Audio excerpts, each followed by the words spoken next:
ছাত্রী খুনে উত্তাল রামপুরহাট। যত তদন্ত এগোচ্ছে ততই চাঞ্চল্যকর সব তথ্য সামনে আসছে। শারীরিক নির্যাতন করে খুনের পর প্রমাণ লোপাটের জন্য দেহ টুকরো টুকরো করে ভাসিয়ে দেওয়া হয়।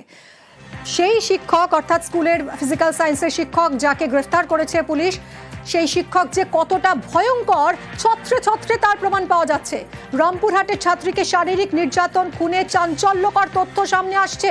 একের পর এক তথ্য আপনাদের জানাবো। ফুসলিয়ে ছাত্রীকে ঘরে আনে শিক্ষক, শারীরিক নির্যাতনের পর মুখ বেঁধে ঘরেই আটকে রাখে। অক্ষয় আমাদের প্রতিনিধির থেকে আরো বিশদে জানবো। অক্ষয়, শারীরিক নির্যাতনের পর মুখ বেঁধে ঘরে আটকে রাখা হয় ওই ছাত্রীকে, তারপর কি হয়েছিল, কি তথ্য উঠে আসছে?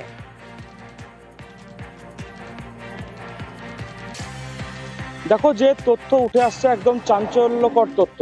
28 তারিখে নিখোঁজ হয়েছিল, 28 আগস্ট যখন সকালে নিখোঁজ হয়েছিল।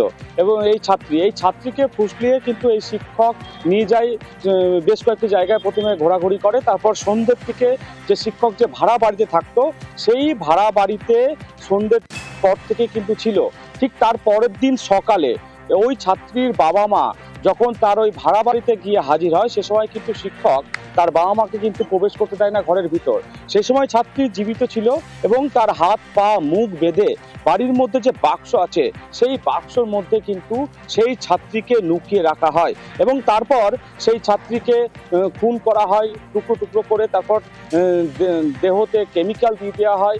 তারপর তথ্য প্রমাণ লোপাটের জন্য কিন্তু কেমিক্যাল এবং ফিনাইল ব্যবহার করা হয়েছিল। সঙ্গে থাকো। যখন বাবা মা এই ছাত্রীকে খুঁজতে খুঁজতে তারা প্রথম থেকে সন্দেহ করছিলেন এই শিক্ষককে, তারা মেয়ের খোঁজে এই শিক্ষকের বাড়িতে পৌঁছে যায়। আর জানেন, ঠিক সেই সময় ওই ছাত্রী তখনও সে বেঁচে ছিল এবং তাকে ঘরের ভিতরে বাক্সের মধ্যে বন্দি করে রেখেছিল এই শিক্ষক। ভাবুন একবার, বাবা মা বাইরে এসে খোঁজ নিচ্ছেন, এই বাড়িতে মেয়ের খোঁজ নিচ্ছেন, আর সেই সময় ছাত্রী ঘরের ভিতরেই বাক্সবন্দি, এবং তখনও অস্বীকার করছেন এই শিক্ষক। বাবা কি বলছেন শুনবো। বাড়িতে গেছিলাম সকালে মোটামুটি এই 6টা-7টা নাগাদ। তখন বলেছিলাম, দেখুন স্যার, আমার ছেলেটা হারিয়ে গেছে, দেখেন আপনার কাছে আছে তো বলেন। তো বলছে না না, আমি সেরকম নয়। এবং এরপরই ভয় পেয়ে যায় এই শিক্ষক কার্যত, এবং তারপরই ছাত্রীকে খুন করার সিদ্ধান্ত নেয়। 29শে আগস্ট রাতে ছাত্রীকে খুন করে দেহ টুকরো টুকরো করে। বাথরুমে হাসুয়া দিয়ে দেহ টুকরো টুকরো করা হয় এবং টুকরো দেহ টাটকা থাকে যাতে, তাই কেমিক্যাল দেয় শিক্ষক।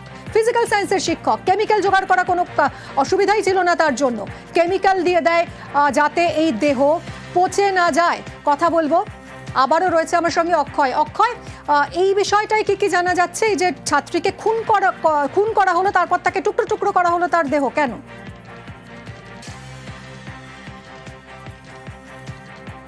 দেখো, 28 তারিখে তার বাড়িতেই ছিল ছাত্রী সেই শিক্ষকের, এবং সেই রাতে কিন্তু শারীরিকভাবে নির্যাতন করা হয় ওই ছাত্রীকে। তারপরের দিন সকালে যখন ওই ছাত্রীর বাবা মা চলে আসে, এবং তখন শিক্ষক কিন্তু ঘাবড়ে যায় এবং বিষয়টি জানাজানি হয়ে যাবে তেমনটা তার মাথায় কিন্তু ঘুরপাক খেতে থাকে। এবং সেই 29 তারিখে রাত্রে এই ছাত্রীকে কিন্তু গলা টিপে প্রথমে খুন করা হয়, তারপর হাসুয়া দিয়ে টুকরো টুকরো করা হয় সেই দেহ। মৃতদেহে কিন্তু কেমিক্যাল দিয়ে দেওয়া হয় এবং সেই রাতে, ভোর রাতে 3টি বস্তাতে সেই মৃতদেহগুলিকে ভরা হয় এবং তারপর তথ্য প্রমাণ লোপাটের জন্য সেগুলি বিভিন্ন জায়গায় ফেলে দেওয়া হয়।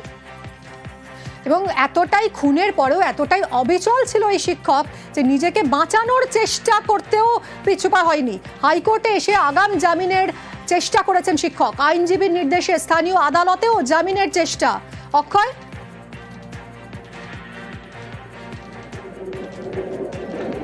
দেখো, যখন 28 তারিখ নিখোঁজ হয়েছিল, তারপর 1 তারিখে পরিবারের তরফ থেকে যখন ওই ছাত্রীর বাবা মা ওই স্কুলে যায় এবং স্কুল কর্তৃপক্ষের সাথে কথা বলে, এবং এই শিক্ষকের নাম সরাসরি যখন জড়িয়ে যায় এবং শিক্ষকের সঙ্গে কিন্তু একটা হাতাহাতিও হয়। তারপর রামপুরহাট থানার পুলিশ এই শিক্ষককে যখন আটক করেছিল 1 তারিখ থেকে প্রায় 5 থেকে 6 দিন মতো তাকে রেখেছিল। তারপর যখন ছেড়ে দেওয়া হয়, সেই সময় শিক্ষক কিন্তু হাইকোর্টের এক আইনজীবীর সাথে যোগাযোগ করেছিলেন কলকাতা হাইকোর্টে গিয়ে, এবং তাতে তিনি যেন আগাম জামিন পায়। সেক্ষেত্রে সেই আইনজীবী তাকে পরামর্শ দিয়েছিলেন সরাসরি হাইকোর্টে এভাবে মামলা করা যায় না, তাকে স্থানীয় কোনো আদালতে মামলা করতে হবে। সেই মতো স্থানীয় একজন আইনজীবীর তিনি দ্বারস্থ হয়েছিলেন এবং তার সাথে আইনি পরামর্শ কিভাবে নেওয়া যায় এই ঘটনা থেকে বাঁচতে, সেই নিয়েও কিন্তু তিনি আলোচনা করেছিলেন।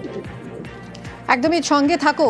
আইনি পরামর্শ নিয়েছিলেন এই শিক্ষক এবং তারপরেও মনে হয়েছে যদি ধরা পড়ে যান তাহলে পালাতে হবে। এখন পালাতে হলে তো টাকার প্রয়োজন, টাকা তো নেই, টাকা কোথা থেকে আসবে? তিনি দ্বারস্থ হলেন 6 বছর আগে ডিভোর্স হয়ে যাওয়া স্ত্রীর।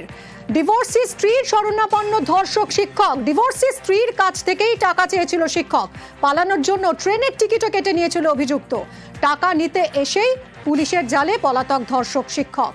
অক্ষয় রয়েছে। অক্ষয়, কোথায় পালানোর প্ল্যান করছিল আর এই স্ত্রীর সঙ্গে কি যোগাযোগ ছিল এই শিক্ষকের? কারণ যখন টাকার প্রয়োজন হলো স্ত্রীর কাছেই হাত পাতলেন।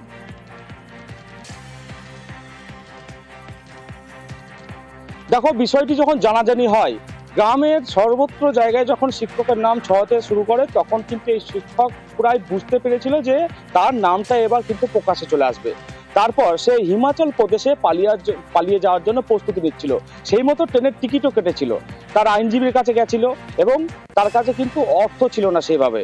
তাই তিনি যোগাযোগ করেছিলেন কাকে? 6 বছর আগে ডিভোর্স হয়ে গেছিল তার স্ত্রীর কাছে, এবং সেই টাকা যখন তার স্ত্রীর কাছে রামপুরহাটে যখন নিতে আসে, সেই সময় পুলিশের জালে গ্রেপ্তার হয়েছিল ওই শিক্ষক। একদমই অক্ষয়, এবং ঠান্ডা মাথায় খুন করে দেহ লোপাটের চেষ্টা কতটা ভয়ঙ্কর হলে এটা করতে পারে কেউ? ছাত্রীর বাবা চাইছেন যাতে ফাঁসি হয়, চরম সাজা হয় এই শিক্ষকের। আপনি বলতেন কারখানে বড় হোক, বিয়া করব, আমি ভালোর জন্য লেগে বলেছিলাম ওকে। আমি এখন কিছুই চাই না, এখন ফাঁসি চাই। লাস্ট কথা, আমার কিছু চাই না, আমি ফাঁসি চাই। ভয়ঙ্কর শিক্ষক আর তার পাশে ভয়ঙ্কর পুলিশ। পুলিশের ভূমিকা প্রশ্নের মুখে। শিক্ষককে স্কুলে না আসার পরামর্শ দিয়েছিল পুলিশই। নিখোঁজের পরদিন থেকেই বারবার অভিযুক্তের বাড়িতে যায় পরিবার। অভিযুক্ত শিক্ষকের স্কুলে বারবার বিক্ষোভ দেখায় পরিবার। পুলিশ ধরে নিয়ে এসেছিল অভিযুক্তকে, জেরাও করেছিল, কিন্তু কিছুই করতে পারেনি, কিছুই উত্তর বের করতে পারেনি। অথচ সেই সময়ই খুন করে দেহ লোপাট করেছিল ধর্ষক শিক্ষক। টানা আটকে রেখে জিজ্ঞাসাবাদের পর ছেড়ে দেওয়া হয়েছিল অভিযুক্তকে। রামপুরহাটে খুনের তদন্তে পুলিশের ভূমিকায় প্রশ্ন উঠছে অক্ষয়।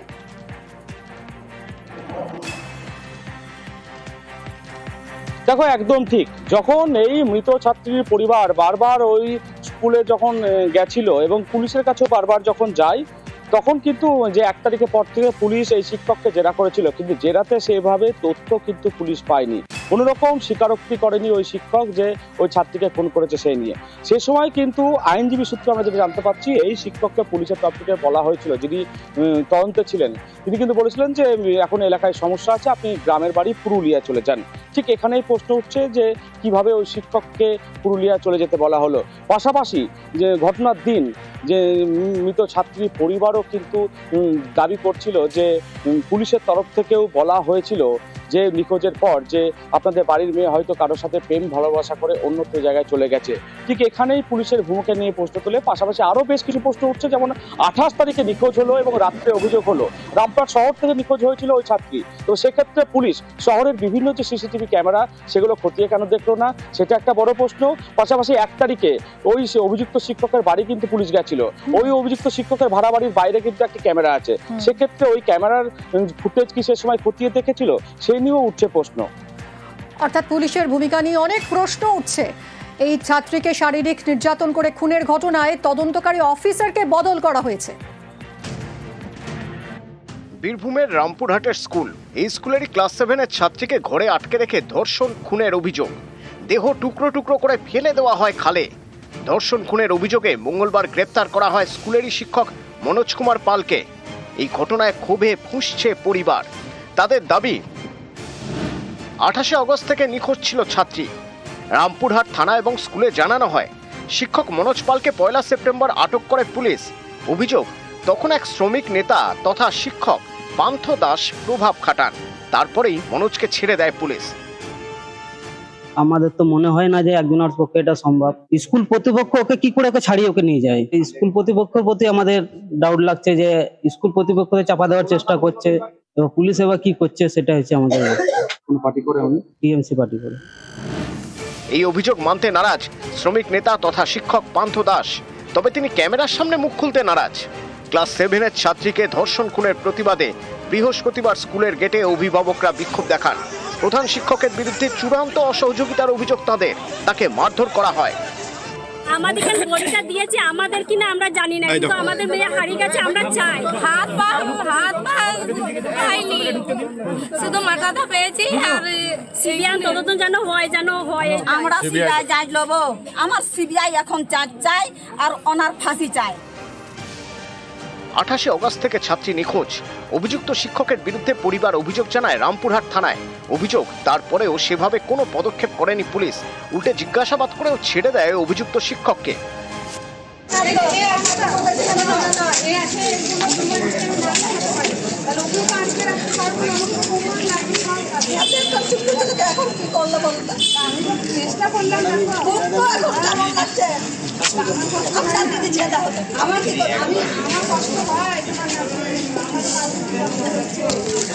আমি দিন নাই রাত নাই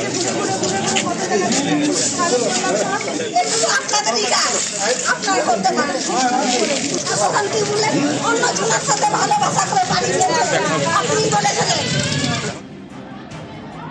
প্রথম থেকেই পুলিশের ভূমিকা নিয়ে প্রশ্ন তুলেছে নিহত ছাত্রীর পরিবার। শুক্রবার রামপুরহাট থানার তদন্তকারী অফিসার জুলি সাহাকে সরিয়ে দেওয়া হয়। তদন্তের দায়িত্ব দেওয়া হয়েছে রামপুরহাটের এসডিপিও গোবিন্দ শিকদারকে।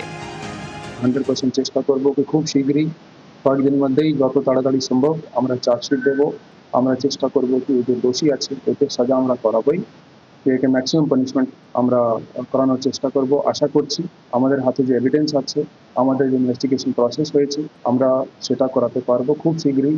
আমরা আমাদের পক্ষ থেকে 100% দিচ্ছি। রামপুরহাট থেকে অক্ষয় ধীবর, নিউজ 18 বাংলা। রামপুরহাটের ছাত্রীকে বাঁচানো যায়নি পুলিশের ঢিলেঢালা মনোভাবের জন্য, কিন্তু কালচিনিতে পুলিশ ব্যবস্থা নিয়েছে। সেখানে ছাত্রীদের যৌন হেনস্থায় শিক্ষককে গ্রেফতার করেছে পুলিশ।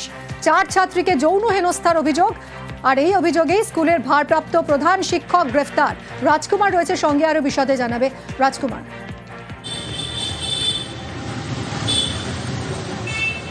একদমই মিমি, দেখো অত্যন্ত তৎপর কিন্তু আলিপুরদুয়ার জেলা পুলিশ। তার কারণ হচ্ছে যে একেবারে অভিযোগ পাওয়ার পরেই কিন্তু আর কোনো বিলম্ব না করেই ওই যে ভারপ্রাপ্ত প্রধান শিক্ষক তাকে গ্রেপ্তার করা হয়েছে। শুধু গ্রেপ্তারই করা হয়নি, গ্রেপ্তার করে তাকে আলিপুরদুয়ার যে স্পেশাল যে আদালত, পক্সোর যে আদালত, সেই আদালতে তোলা হয়। এবং আদালতে কিন্তু ওই প্রধান শিক্ষকের যে আইনজীবী তিনি জামিনের আবেদন করেন, কিন্তু সরকারি আইনজীবী যারা রয়েছেন তারা এই জামিনের বিরোধিতা করে এবং জামিনের বিরোধিতা করায় কিন্তু এই যে শিক্ষককে 7 দিনের জেল হেফাজতে পাঠিয়েছে আদালত। যেটা অভিযোগ সেটা হচ্ছে যে এই 4 ছাত্রী ডেকে নিয়ে গিয়ে ওই ভারপ্রাপ্ত প্রধান শিক্ষক তার চেম্বারে নিয়ে গিয়ে কার্যত হেনস্থা করেছে এবং সে তখন কিন্তু শিক্ষক মদ্যপ অবস্থায় ছিল বলেও একটা অভিযোগ উঠেছে।